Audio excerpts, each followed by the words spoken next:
Окей, до речі, от ви казали про полонених, і в мене теж таке питання. Було, здається, декілька відео з ними, де ви з ними спілкувалися, навіть читали намаз, вони були позаду вас. Тобто ви були як імам. Якщо не говорити про це відео, а поза камерою, після цих зйомок, як ви думаєте, чи вдалося переконати їх в тому, що ця війна це зовсім не джихад, і вона неправильна з того боку, щоб російські мусульмани воювали проти нас? Всі питають про це. А як можна відкрити серця людини і побачити там, що ж там вийшло? Аллаху алям. Всевишній краще знає. Наша задача любої людини, яка призиває до істини, до правди, особливо релігійної людини, це казати чисту правду істину. Казати є відверто, щиро і все. Як Аллах Субхану каже в своїй книзі «Іннама алейка аль-балаг» своєму посланнику. О, Мухаммад, на тебе тільки те, щоб ти доніс. Те ж саме від нас требується, бо ми те ж саму справу робимо, що і посланники. Ми посланники посланників. Ми завжди так кажемо. І все. А прийняв він, не прийняв. Якщо ви питаєте про мої суб'єктивні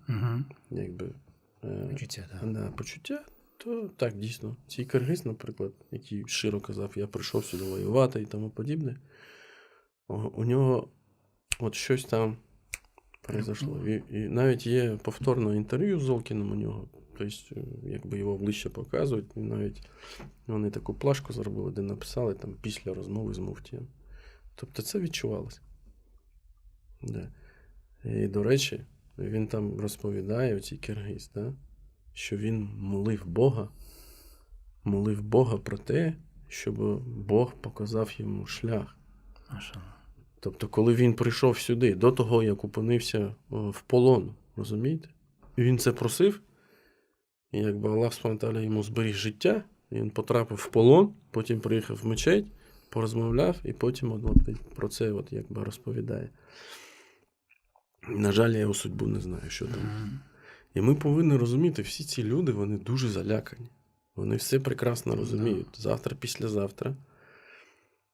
Тобто, якщо вони підуть на обмін, там та сторона, що буде з ними робити, що вони там будуть робити. Вони про це думають. У них там теж є родини і тому подібне. Я їх ні в коєму випадку не виправдовую. Багато глядачів кажуть, це ж не люди. Так, вони злочинці. Так, все це прекрасно розуміють. І іслам завжди судить по зовнішньому. Так, вони злочинці. Ми кажемо, вони злочинці. Вони повинні отримати те, що вони повинні отримати. І навіть ви казали, що якщо ви прийдете до мене з автоматом, якби у мене була б зброя, ви б воювали. Так, вірно.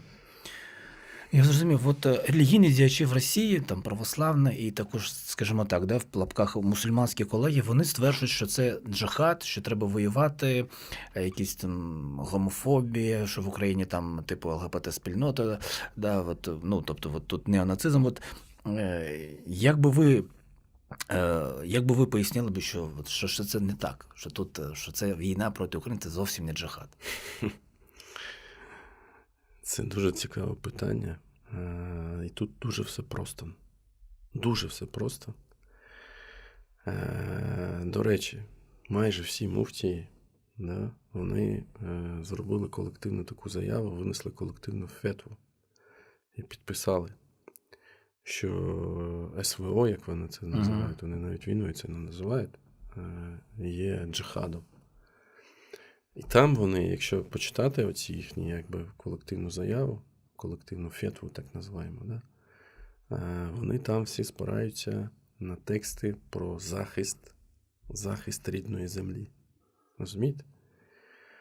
І, тобто це всі ті ж самі аяти, коли ми, мусульмани України, тут в Україні, кажемо, що наша війна – це війна за правду, тому що ми боронимо свою власну землю. А вони спираються на ті ж самі тексти, кажуть,